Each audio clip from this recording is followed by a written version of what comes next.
I will take it away then. This is episode featuring Joel Blake. Joel Blake over here, which is yeah. I think he's at the first honours.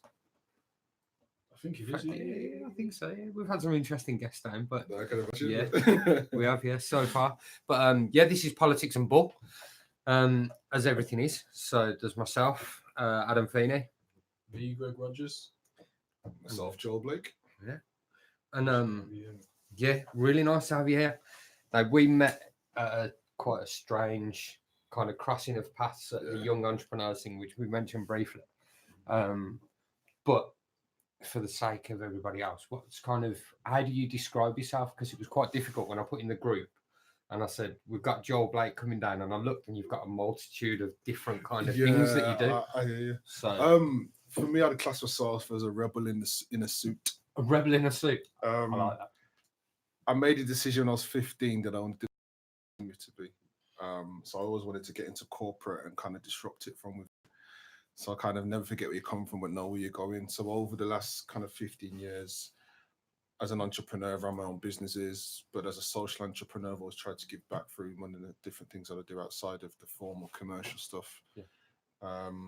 Advise governments on business support at a different level. And so I think I'm just kind of a well-rounded person who just kind of just thought you can do whatever you want. Don't let no one tell you can't because you come from the wrong area or because you didn't go uni or colour your skin or your accent, whatever the difference someone else sees, you're your own person. You can achieve whatever you want. So I'm just someone who's just me, but I'm very driven and I know what's important and what's not. Do you know what I mean? I got that impression. I watched you done a TEDx talk. Yeah, last year. Yeah, I watched that, and you speak along them lines of kind of like, don't let people tell you what you're going to do and what you can and can't do. Yeah, that's right. It's more just carve your own path. Yeah, because society likes to put you in these little boxes, and I always believe that your mindset will give you the results that you're looking for, one way or the other. Yes. If you think you're bad, you got to get more bad. If you think you're good, you got to get more good. And sometimes your situation dictate, or you believe your situation dictate how you should be. And I've always been a person where, I ain't always been the same, but you get to a point where you think, where this is going to end up. So you make some choices and you try and keep your head straight and you think about your circles and so forth, and you do what you need to do to achieve what you want. I've got a thing as well about, like, I'll say to, like, I've got two boys and I'll say to them, like, play to your strengths, but then apply them strengths to the things that you like. Like, you can put them into whatever it is you want to kind of do, but you're good at certain things and you're not so good at certain things. Concentrate on those as well, but like play to your strengths. And if you see like your character, your personality leads you in a certain way, makes you deal with certain people in a, like that's kind of intended. That's kind of how it should be. I think you're absolutely right. I think your passion and your purpose are two things that are intertwined, but it's whether, particularly as young people this day and age, where they get the opportunity to recognize that in themselves and then be given the space to do it.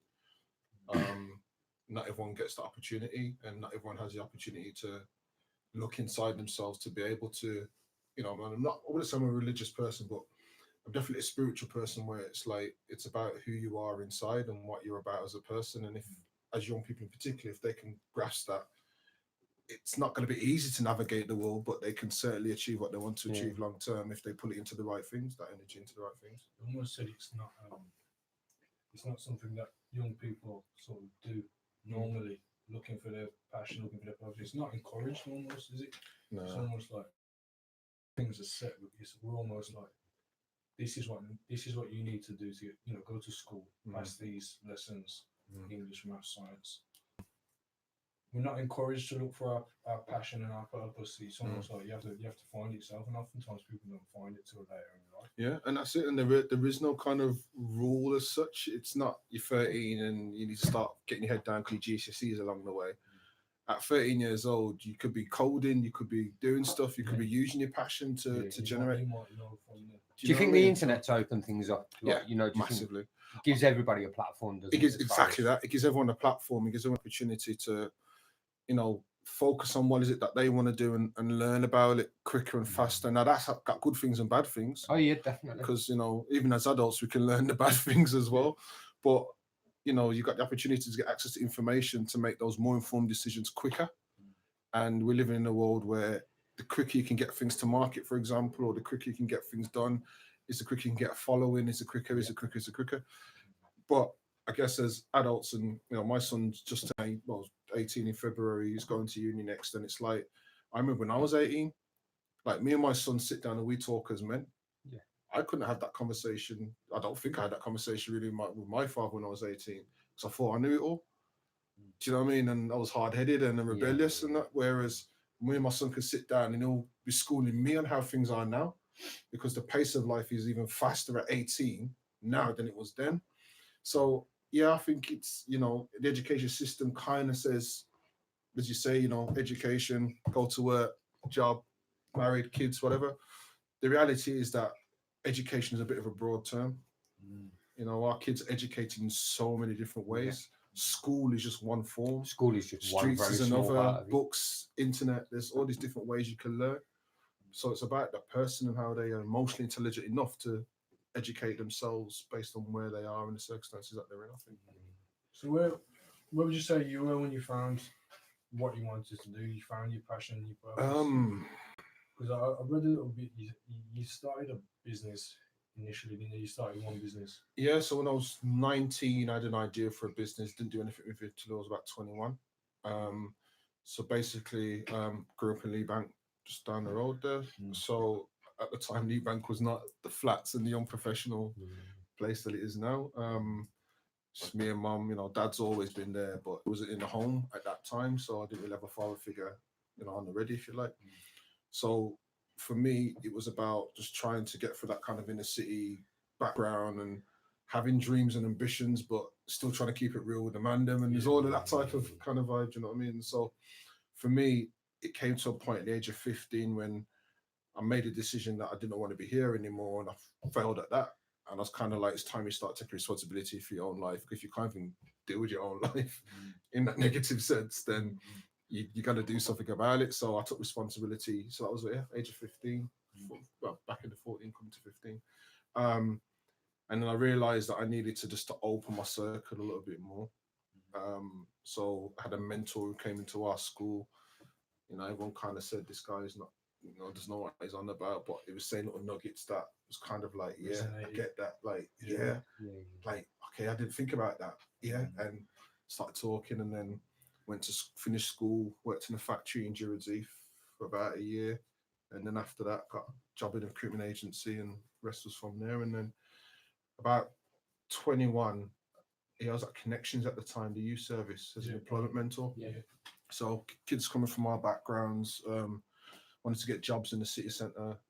I always liked the idea of going to work in a shirt and tie. So I used to go to little networking events, my little handmade business cards, made a Microsoft. I remember it, Microsoft publisher. I got a $5.99 laminator, made my own business cards, and I'd go to these networking events in a cheap tie, a cheap shirt, and this, "Hi, I'm Joel." And all it said was Joel. I wish I still had that card. I said Joel Blake, Joel Blake speaker. That's all I put on it, because I was quite academic in school.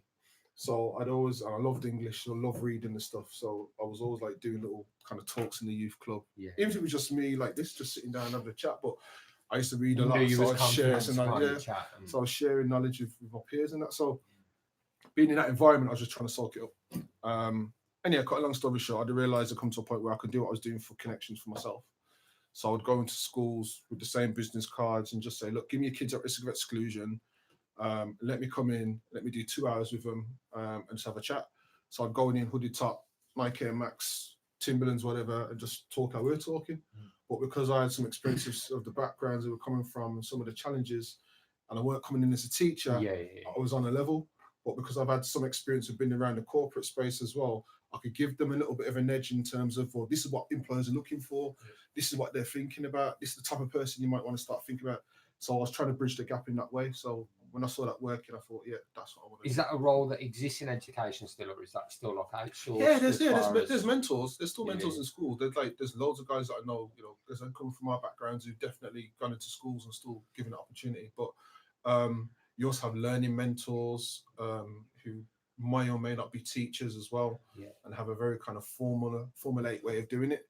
Like versus very mentors coming in, facilitators, guys coming in and doing like youth work approaches and kind of keeping it real in that sense. So I think that type of mentor is I wouldn't say dying off, but a lot of schools don't have the funding to support programs of people coming out into the school. And they're not there as well, like in outside things as well, That's like right. with youth clubs and places like that, where someone might pick up on like somebody being a mentor or an unintended mentor sometimes, isn't it?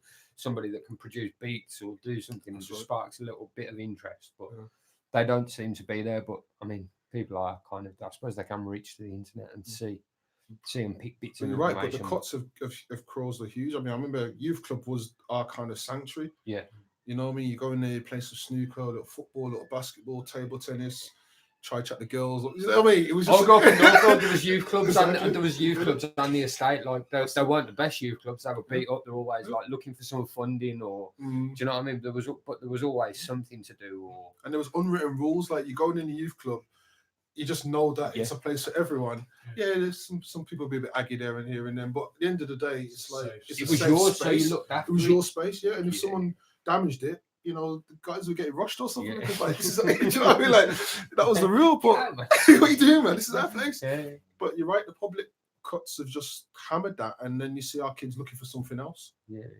And then the internet come in, and it's just kind of accelerated what they could or can't do. And then you got, and it just escalates from there.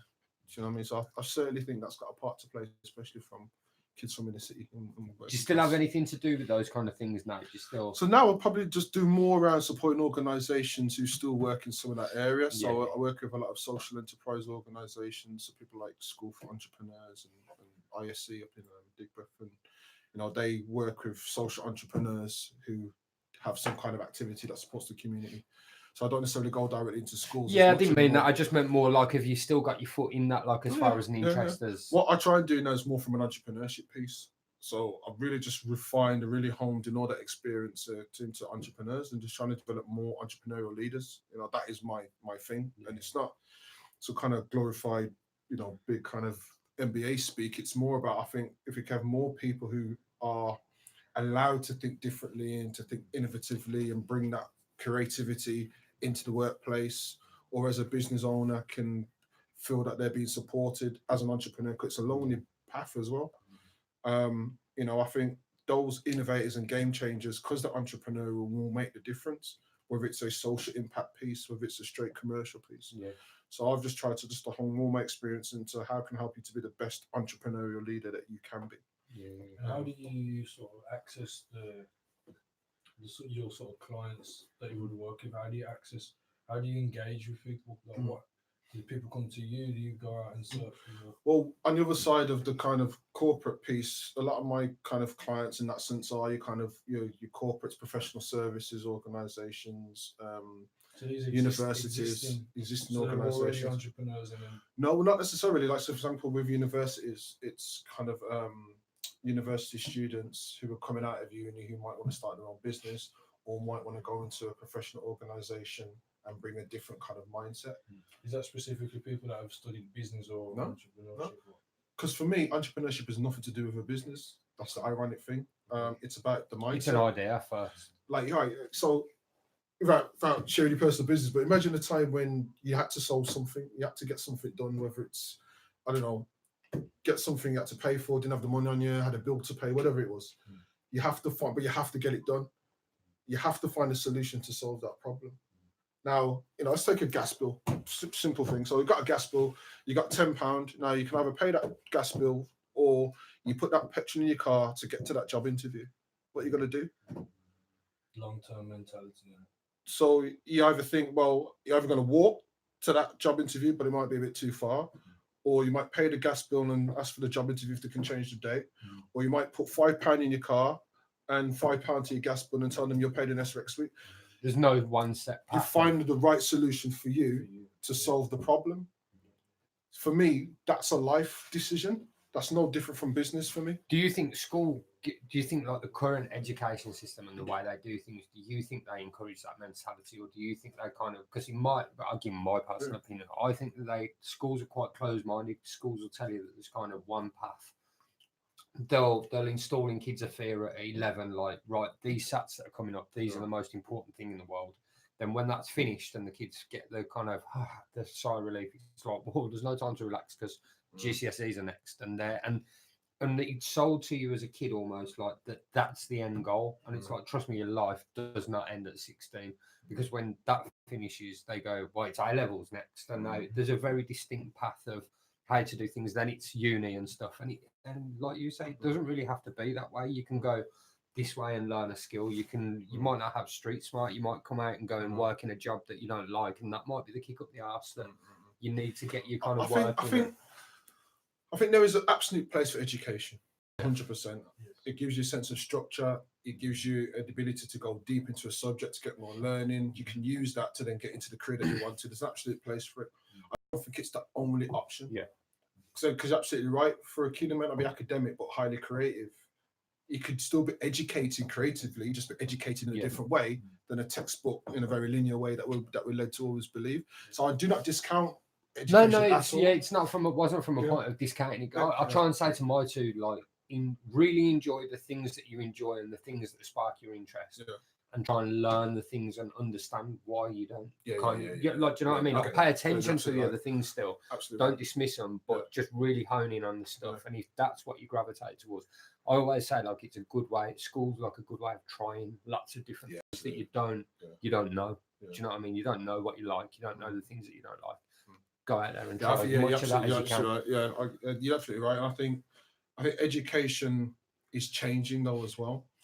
You know, I work with different roles where the teachers themselves are now being educated about how to think differently, so they can bring different teaching styles into the classroom, where they can feel like they're being more entrepreneurial with their mindset about the way in which they create their lessons. Where then when they take their students on trips, it's taking them to kind of new areas, whereas back in the day you'd go to some residential centre in Wales or something. Now you can go to Google. Do you know what I mean? Or visit Amazon's offices. And it's so important, because I can remember when I've connected the most with a teacher when I went to school. I can remember it to this day.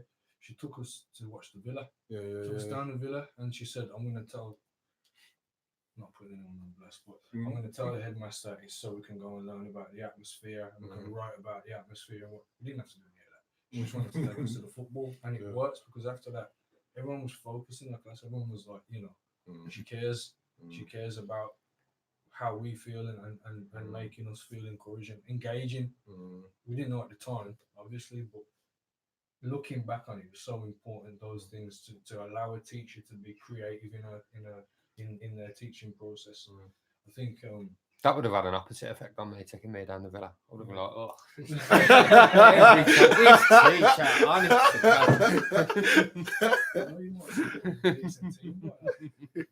Sorry, I've spoken to a couple of my friends that have been teachers since then, since leaving school. And they've said how like it's very limited in the ways that they can teach, and limited in terms of like what they're able to put in their lesson plans. Stuff that is very like the curriculum was the curriculum, and so you can't stray too far away from those ways of doing things. I think that's a really sounds quick, but that's a really valid point. We forget that teachers are often told what they have to teach. So even when you have a passionate, creative teacher, they themselves will feel restricted. And so when it comes to delivering the lessons to those kids, they can probably see how they could do things differently, but they can't. And that must be terrible and kind of frustrating for that teacher. Disheartening. 100%. I've thought about teaching before, because I think I get on well with like children. I think I've got a flair for it almost.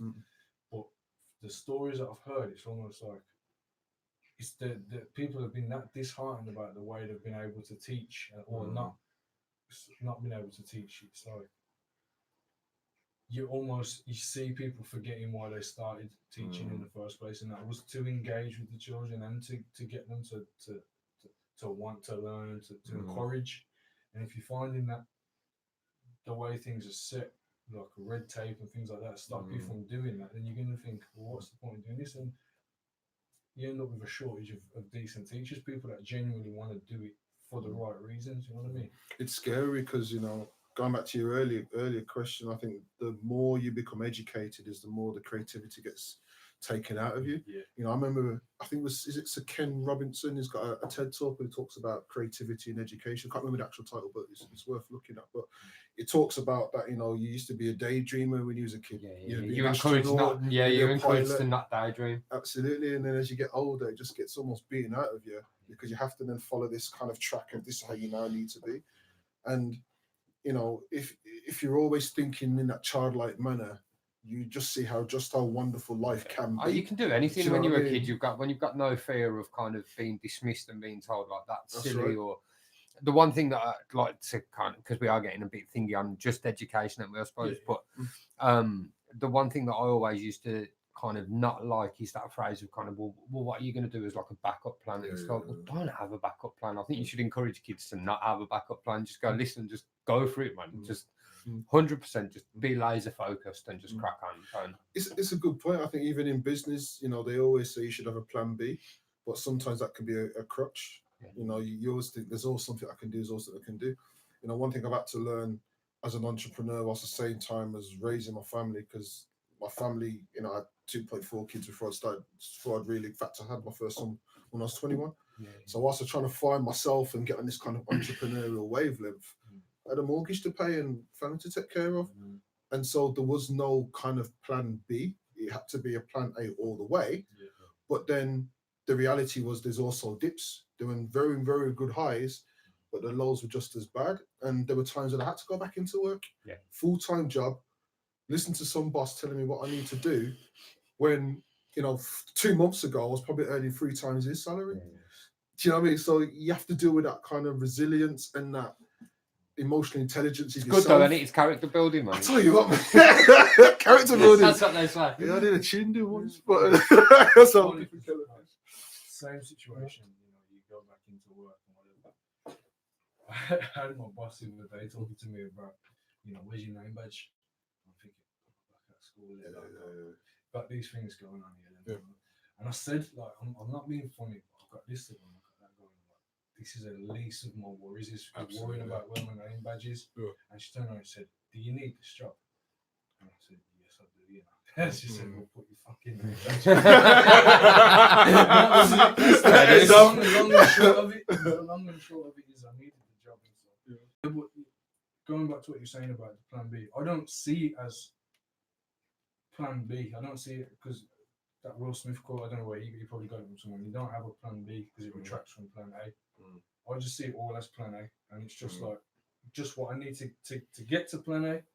There may be a few little excursions, a little things here and there, but I'm still focused on plan A. And that is absolutely in the middle ground. As long as you're very clear what the outcome is, the journey doesn't really matter. You know, people always forget that it's not actually about the end goal; it's about the things you learn along the way. But as long as you keep it a third on where you're going, you will learn so much that will take you there faster. Builds your character. You learn so much about yourself, people, relationships, the world. But yeah, you can't switch off on why you're doing it. Yeah. You know, that's why for me, you know, business in particular, it's actually nothing to do with money. It's about the purpose. You know, it's about the journey. I like that you just said about the journey. I was listening to a podcast and they were discussing, saying that when you think back at things, when you actually accomplish them, I was listening to quite an accomplished guy, and he was saying when you actually get the end goal, he was like, it never actually lives up to your expectations. He said, if that's what you were actually in it for, he said, if you were in something to own a Ferrari at the end of it, so when you get that Ferrari, he was like, you'll drive it for a month. He was like, I'm not saying it won't be cool. He was like, but after a month, 2 months, just a car. Just a car. Dual car. He was like, but you're going to want something else, which leads me to believe that humans enjoy the journey of things and the idea of chasing things. That's where the fun is in the problem solving kind of, oh, well, yeah, let's do this and kind of figure it out along the way. And that journey process and building things is more actually enjoyable than any kind of, like, you never hear anyone say, well, you do sometimes, I suppose, but looking forward to retirement to just kind of sit down and do nothing. Do you know what I mean? And if human nature, you're always we're goal driven. You know, we're you know, hunter gatherers, and you know what I mean. You're always striving for something. It's about defining what success is as well, isn't it? What success is to you, because you can say that guy's got a Ferrari, he's got a business, a successful business, like, and he has a Ferrari, like, he's a success. But really, to me, success is something that you constantly. I think to be successful is reaching goals, and you always have to set new goals. And to be successful, to me, you always set new goals and overreaching them and keep going and keep going and keep going. Yeah, and goals should be stretching. They shouldn't be in reach. There should be something that pulls you, because that's when the character kicks in. Yes. That's when the drive and ambition kicks in. That's when the resilience kind of kicks in. That's when you really test yourself. Or, if it's your team, you all test each other to get to that given goal. If it's easy to get, in the same way that it's a goal and you think, well, okay, I've got it now, you won't appreciate the journey it's taken to get there. But you're absolutely right. It's that evolution. Who am I going to be, or who do I need to be to get to that point? Knowing that as soon as you get there, you need to ask yourself that question again. The moment you think you've made it, you've not done nothing. You've not made it at all. You've just, my mentor said to me years ago, and it's always stuck with me, that there's no such thing as a glass ceiling. It's just the floor of the room above. And so, always keep looking forward and keep evolving, because there's no such thing as a limit. You can achieve whatever you want, but within reason. But at the same time, when you achieve it, there's always something else. There's always something else. I think it's important to know yourself as well, to the point where, yes, I may reach this goal, but when I do get there, am I going to be content with that outcome? Because you could say, right, I want to start a coffee shop, I want to start a bookstore or something like that. And the bookstore sells, you keep the lights on, you keep the bills paid. That, to you, that could be enough. Simply just having your bookshop, working, bringing in money, keeping the cash flowing, paying your bills, that could be it for you. But as long as you know yourself and know that that's what you want to achieve, and you'll be happy when you get there. I think people can get distracted by material things, on the way. Because when you start making money and things like that, it's easy to buy into those things. Because who doesn't get distracted by material possessions at times? You know what I mean? But I think, as I say, knowing yourself and knowing what makes you tick and what is a distraction is important. It's all about balance. It's all about balance. Like, if I go home and my wife's had a bad day, boys have had a bad day at school, I'm like, that's what's really success. Like, I want to make sure they're happy. Do you know what I mean? They want to spend time with me. If I'm up and down, traveling up and down everywhere, and I'm spending all time, I'm not checking in.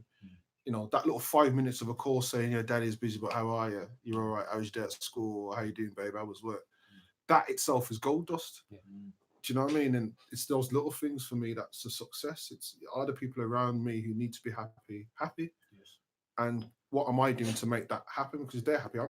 You know what I mean? I'm not putting words in your mouth, but you said your son came about around the same time as you started. Kind of. So he was born in the February. I started the business in the April. There you go. So to me, it 2 months old. It sounds very similar to how things came about. Like, I heard I had a child on the way, and I started to think, I gotta get shit in gear, man. I gotta get shit in gear. I gotta get off the ground.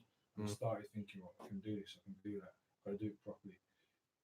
But the reason why I was doing it was for him. 100%. And you can't ever forget that, can 100%. You? So, that's legacy. So right? Legacy. When you're running up and down the country and you're doing these things, and I'm spending all my time here or wherever else. That's distraction again, isn't it? Like, you want it to be a success, but you have to remember why you started, and it's for them. I remember. So I remember my son was probably about 6 months. About 6 months in, the boys had gone to Iron Afro. So like, there's about 5 or 6 of us in our group of friends. So I was meant to go on this boys' holiday, but obviously as well, I was thinking about the timeline with the baby and stuff. So I said, obviously before the baby came, I can't come, blah, blah, blah. My other mate took my place, and they went out there. And I remember they was out there raving it up and giving me a call. And when they gave me a call, literally I was, I had a baby bottle, SMA milk in the kitchen, 2 o'clock in the morning, listening to these guys. We're watching them on the actual phone at the time. I think it was a Motorola Flare. I think it was. Was it Motorola Flare? It was one of the early mobiles anyway. And I was there watching them, having a good time whilst I'm there. And I remember saying to myself, I'm actually happy where I am. Yeah. It wasn't about me wanting just to be on a plane and be raving. Because I knew that when it's all said and done, you can rave anytime. But I'm here taking care of my kid.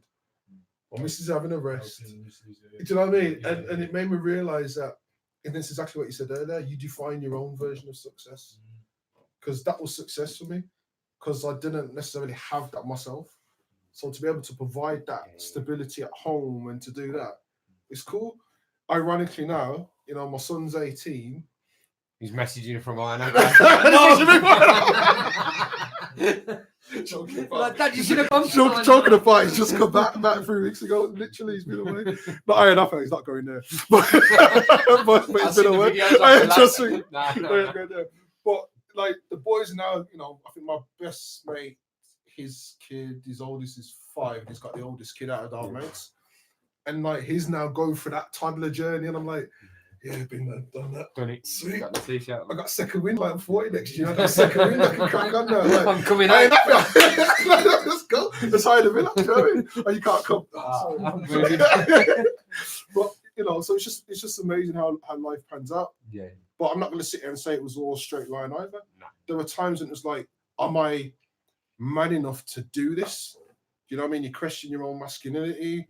You know, your missus is relying on you. You're trying to get your head together. You're trying to help her.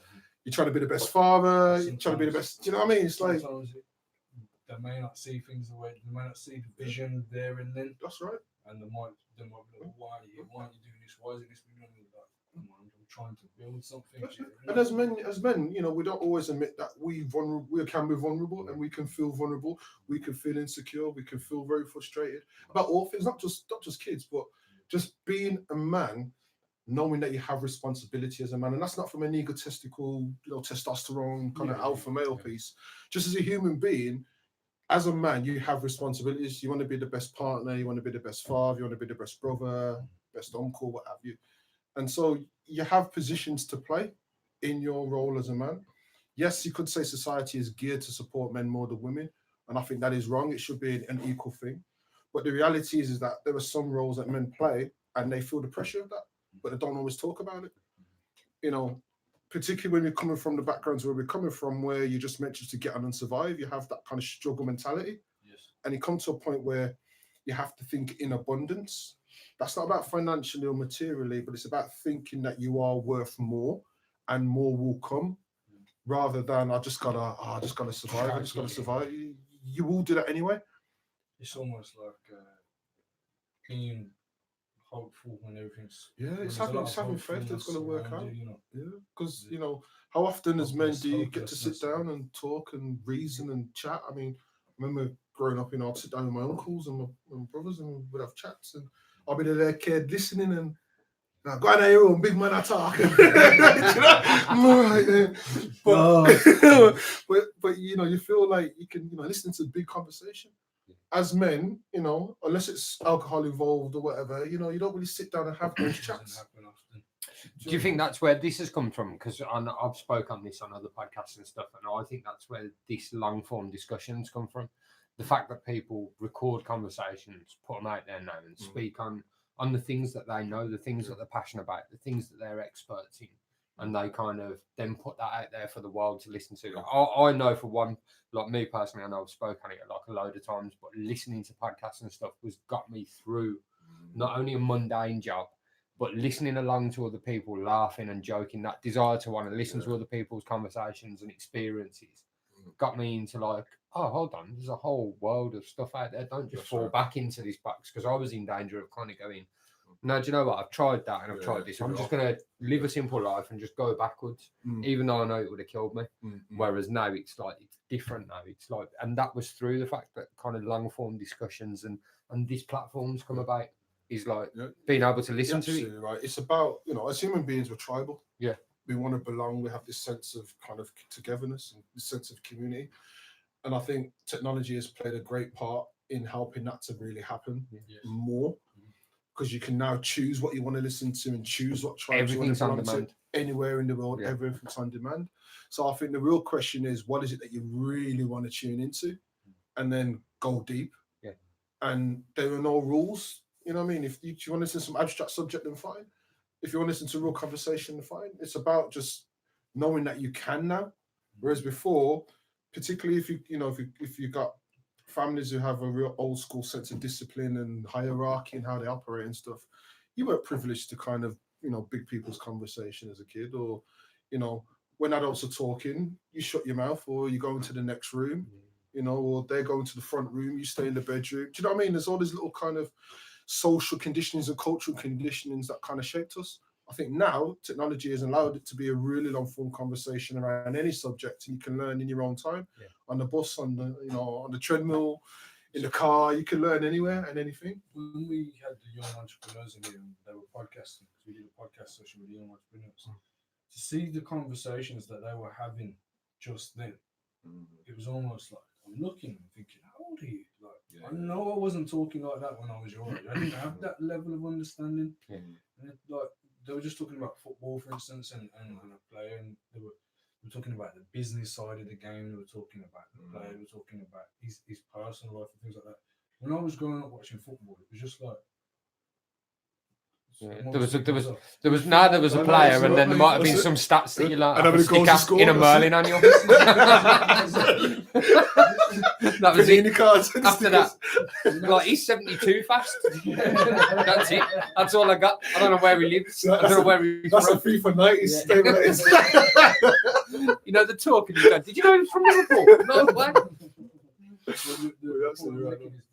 The fact that they do know so much and have so much access to information, it's important that we do give them environments and space where they can share this and where they can learn to understand each other faster, because we are in an age of information overload almost, and these kids growing up, they're taking in so much, and they need somewhere to channel it. They need somewhere to kind of have the conversations that they might be asking themselves, because they're going to ask themselves questions sooner, aren't they?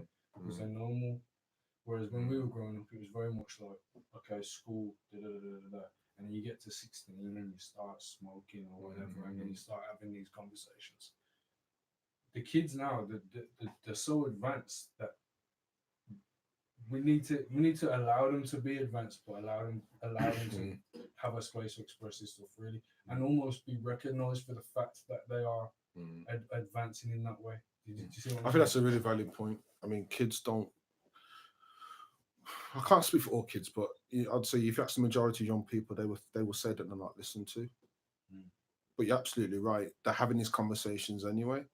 And I think what we need to do as adults is nurture them more without telling them what to do. You know, it's giving them the space to say, well, I'm already thinking 3 steps ahead of you. If you do that, I know where you're going to end up. So let me just try and help you shape that without even really knowing. A little bit of puppeteering almost. Almost, but letting them know if they hold you up, like I'm doing that, or I'm showing you this because of, but I'm trusting you to use your intelligence to make a more informed decision. But I'm just saying that if you do that, these are some of the results. So it's kind of saying this is what could happen, but I'm trusting you to make the decision rather than don't do that. It's respecting them, isn't it? Absolutely, give them that space. There's a lot of emphasis on children respecting elders and adults and stuff like that, but we need to give them the respect as well. We give them respect, and then they will take that and they'll grow from it. You treat. There's only so long you can treat a child like a child before you have to say, like, go and do your thing. You know what I mean? And the reality is, the children are just a mimic of our behavior. You know, when they do something that's negative or not, it's a learned behavior that they've seen. Because if they don't know and they've never experienced that situation, where do they learn it from? So there is a level of respect, but it's also about letting them know that there are also boundaries, and there are also frameworks to operate in. Just parameters to play within. Absolutely. I'm not saying, they're going to try and push it. Once they know what those boundaries are, they're going to try and nudge them, right? But at the end of the day, they can't say they didn't know what they were, and they can't say they won't know the consequences of that. And I'm not saying go beat your kids because you can't do that. But just put out there, you can't beat your kids. But they would also know there's a consequence when it's something that they're going to have to experience themselves that's negative, and then they're going to have to deal with that. Or they're going to go for an experience that you've got to then help them to get through because of their mistake. You know what I mean? So there's that conversation. Giving them all like you said, it's like giving them all the information and filling in all the blanks to say, like, look, you can go. Another 90s reference, like them books where you used to choose like the ending. Remember them books where you used to choose and you go, well, you can go this way or turn to page, and it is that thing. Look, there's no one way of doing it, but just kind of thing is so. So what safe spaces and so your daily thing now, like your daily kind of life as far as what you do now. So what's your main focus these days as far as about 2 years ago, I set up a financial technology company.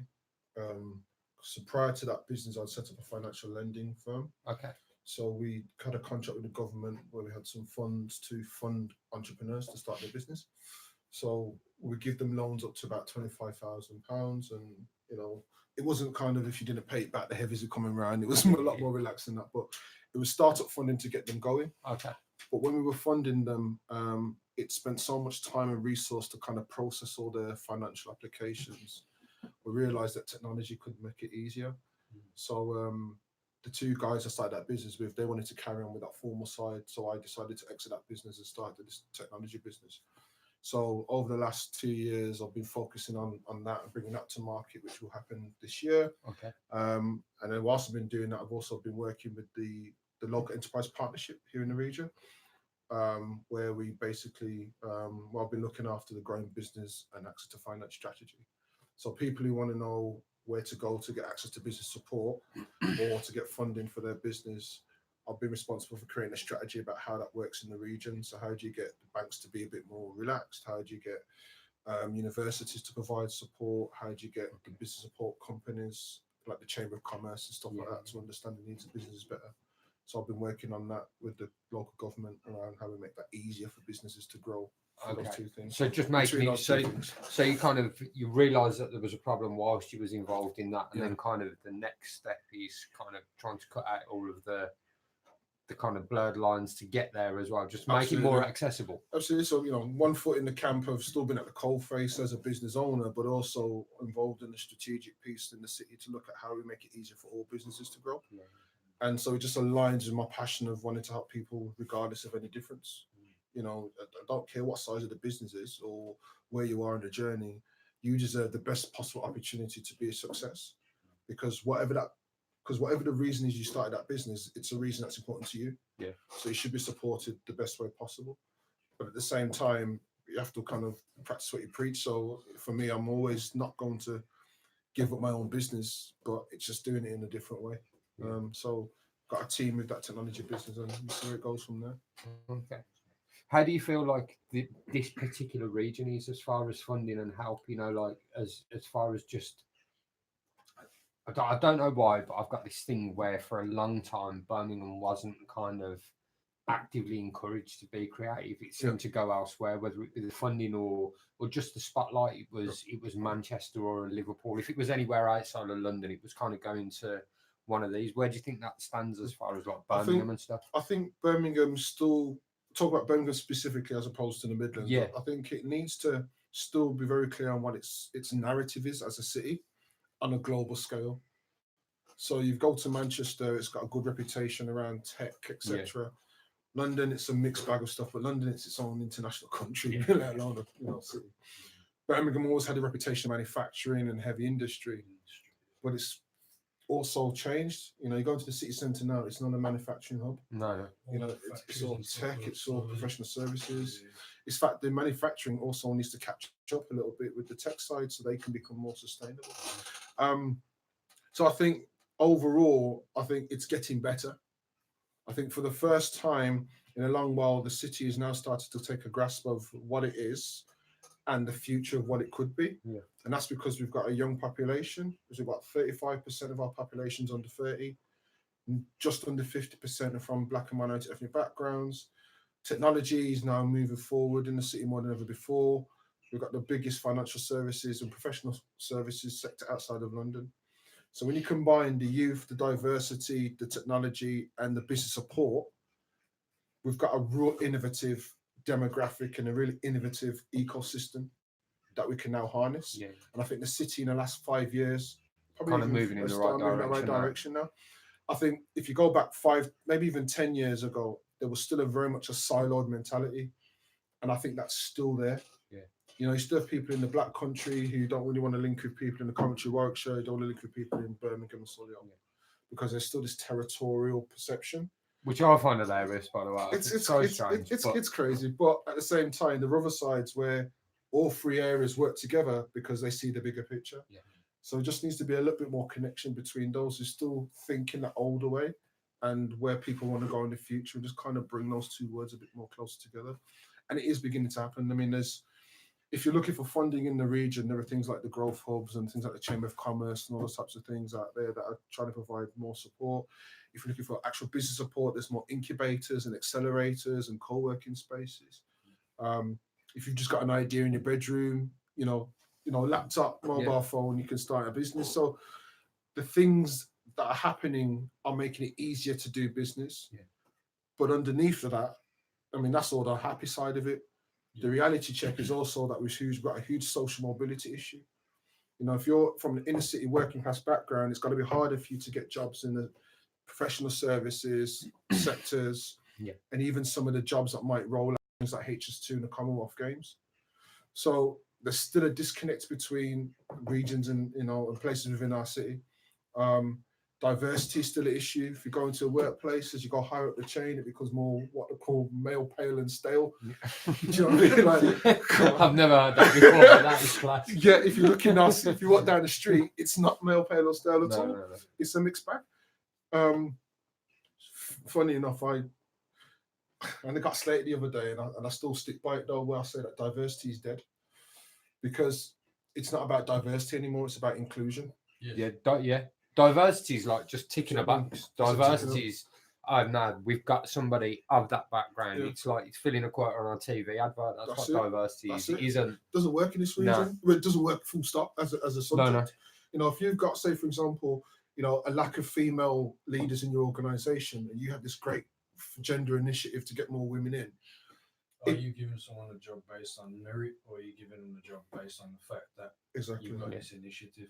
So I often ask myself this question, like, what could you feel like you might have just been given the job? Genuinely, I look around and I think, I've actually been told, like, by a manager said, sorry, before you came here, I felt like a grain of coffee and a bowl of milk, like, kind of thing. And I'm like, fair enough, like, do you know what I mean? Like, but it's a reality. Yeah. But even if that initiative works and you recruit more women into the organisation, if those women who come in are leaders who represent the culture of the organisation, the culture is not an inclusive one, she will just become a carbon copy of the culture. Yeah. So then, if you're not a woman who thinks differently, you're going to still hit a ceiling. Whether it's about race, whether it's about disability, whether it's about age. All those different diversity strands all have the same issue, that if you focus on them alone without having an inclusive environment for them to come into, you're actually defeating the whole point of focusing on them. So inclusion for me is about that combination. It doesn't matter what your difference is. It's, do you have the ability for your difference to add value to the whole? And until we get to that as a city at the highest level, we can continue to have these issues around social injustice, social mobility issues, a lack of social impact to support. You're going to have those in the city centre living a great bubble life, and those in the inner city never feel that's for them. But at the same token, you also have those in the inner city who feel that they're also old. And I think there's something we need to also look at that. There's a responsibility on both sides of the fence. Yeah. We can't always blame everybody else for our own success or not as well. Yeah. So I think there's a bit of a pull on both sides. I went to one of the networking kind of events that you mentioned. I went to one, and it was, now that you've used that phrase, I'm going to steal it. It was very pale, stale, and old. Mm-hmm. And it was funny because I went on behalf of the studio, because it was a meeting of digital leaders in Birmingham, which even sat there, I was kind of giggling to myself, thinking, it's not even digital anymore. That phrase is dead. That thing. So I'm sat around a group of table discussing the future of technology and technology businesses with a load of guys that they haven't got the finger on the pulse. They kind of got the finger on 5 years ago where it was, and by the time they've reacted, the system's already changed. You're not even. It's streaming now and downloading. It's not even a digital thing anymore. Do you know what I mean? That's right. That's a dead expression anyway. That's right. And it's quite strange, but like you said, there is kind of a burden of responsibility where the young people need to go like, right, you need to bridge them gaps between. It's bridging the gap, and I don't apportion blame to either side. No, it's just a reality check that both sides need to take responsibility where they can for their journey so far and add value to each other to make a difference. Yeah, because those who don't understand the challenges of people who class themselves or be classed as a disadvantage or marginalized, they don't have the education to understand the issues and the challenges that people are going through day in, day out. on a day-to-day struggle. Quite frankly, half of them don't even care. So there comes a point where you help yourself to a point, but then you use that as a platform to educate other people who can give you access to resources that can help you further. But the push also, starts from there. But at the same time, those themselves who feel like they understand it all or they know everyone's issues and they have to be like us in order to get ahead. Well, no, because I'm sure if you take off the bonnet, there's stuff going on in their lives as well. So they themselves have got to reach out more and say, look, we want to help because we can, but you need to show us how we can help you better. And that for me is the art of inclusion. Let's be honest and open about saying, well, look, both sides have got things that need to be done. But if we do that together, then it will be greater than, it'll be a greater thing for us all. And then we also then, going back to your point, we then do things that the next generation will get the benefit from. Yeah. Because at the moment, a lot of things are being created for a generation that won't be here. Quite frankly, it's people creating things for themselves. Whereas, as you said earlier, our young people are more savvy than ever before. They've got more information than ever before. They're going out there and do what they need to do. Yeah. So we're creating a world based on how we see it, knowing that the benefit is or the impact is going to be felt by someone who will get it when we're not here anymore. And that scares me a lot. When I look at my son and when we're talking, when he hits 30 and 40, it's going to be a different world to now.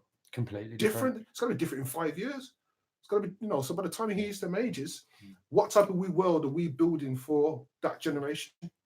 So then when they become our age, they've got the rules of the game that they can then use to then create the world for the next generation after them. What baton are we passing over? And that's what scares me the most, because there's still a disconnect between the two worlds. Yeah. So, from a community piece and then from an age piece, there's so many gaps. There's so many moving cogs to the situation to try and get. And there's no really right answer. So for me, it's about honest dialogue and honest conversation. Yeah. I don't know. You help me to understand, and I can tell you what I do know. Yeah. And likewise, and now we've got a better understanding. Let's now go and do that over there. But until we have the honest conversation, we're still going to have people who feel that they can't get ahead. Who, in an education system where they feel we need a business hour podcast. That's what we need. We need somebody, anybody out there listening. We need a business hour podcast. We need people down there to sit and hash out these things. And it's deep. It's deep. It's all interlinked. Business has an impact on people, has an impact on community, has an impact on generational growth, has an impact on. It's deep. As you say, there needs to be connections between all the services, all the institutions. There should be a lot more connected than they are. There's quite a crabs in a bucket mentality as far as everybody, the way they do things. I listen to a podcast with Killer Mike. It's easier to blame people that way, though. If you stay separate, you say, well, we're doing what we need to do, but they maybe not. Yeah. If you're working together and something goes wrong, it's kind of like everyone's at fault, but instead of looking at it like everyone's at fault, so how can we draw on what we've done and build and move forward? I think I did some work in the mental health field and with the criminal justice system, things like that. And even just in that small range of people that I met, in terms of like police, psychologists, whatever, you put them all in a room and they have no idea what each other does. They have no idea how each is going to benefit the people that they're trying to reach. And it's like, if you don't know what each other's doing, how do you know what each other's not doing, sort of thing, you know what I mean? It's like you've got to, these services and everyone's got to just connect more. And with technology, like there's no excuse. There's no excuse to not be connected with people and it's deep. Sending people in the right direction as to where each individual needs to go. I think, if you look at it on the flip side, I don't have all the answers whatsoever, but I got the answers. I just do it. I got the answers.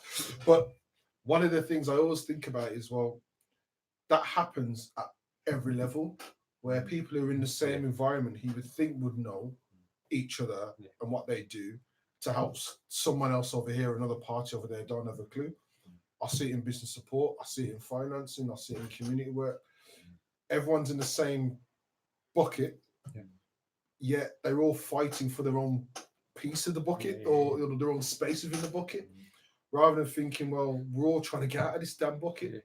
So if you're police and you're psychologist and you're the user and or if you're the entrepreneur and you're the financier, or you're the business support, or you're the community leader, you're the local doctor, whatever the pieces are, have an open dialogue and conversation about what value you're adding and what you need, so that collectively you all agree on what you're going to do with all that knowledge to help that, because it's actually bigger than all of you. Yes. Do you think it's something to do with egos?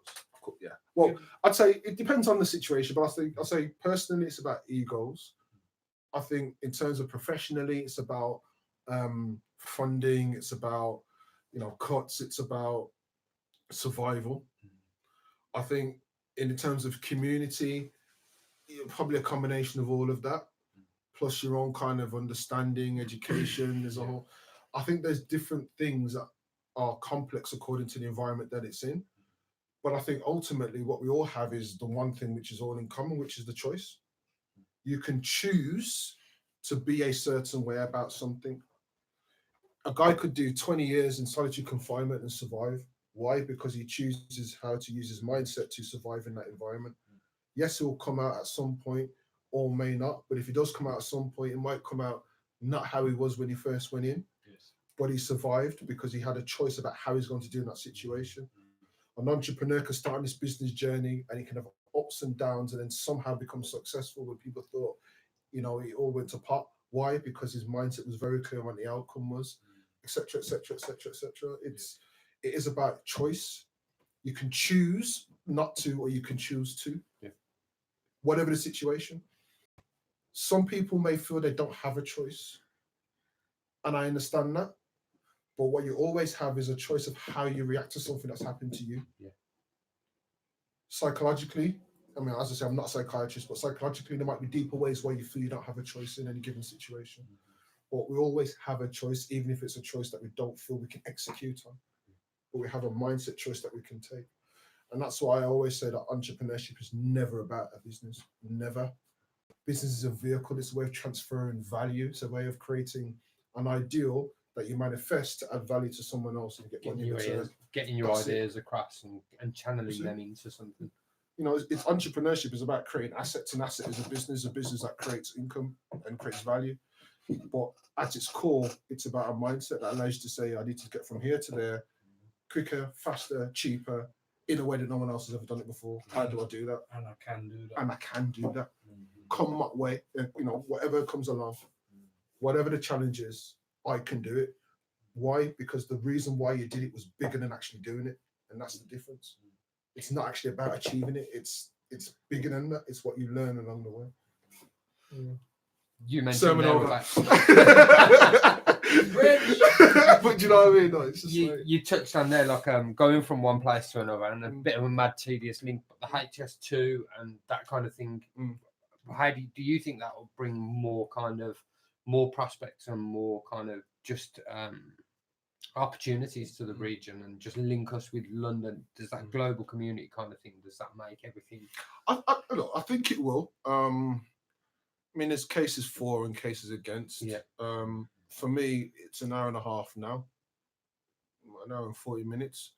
You're gonna shave 20 minutes, 25 Is that all minutes it's taken out? I think so. I thought it got down to like under an hour or. I think for me, I'm more interested in what's going to be the positive impact on the back of that. How many jobs are going to be created for people who never thought they could get a job before. If you look at where it's situated, you got maybe 4 or 5 of the most deprived wards within a 4 to 5 mile radius from the centre of HS2. So how many jobs are going to go to local people in those areas? Yeah. And what's happening to upskill those young people so they can apply for those jobs when they come? Even the process those of are the things. building HS2 itself is an opportunity for people, isn't it? Yeah, absolutely. I think it's going to be a great thing for the region for us to have in our arsenal as a thing that helps us to do better business. Yes, it will be quicker, so you can travel faster, etc. But for me, it's the bigger things outside of that. What's going to be the impact 10, 20, 30 years from now? Will it really help to drive and change our economy? I think it can.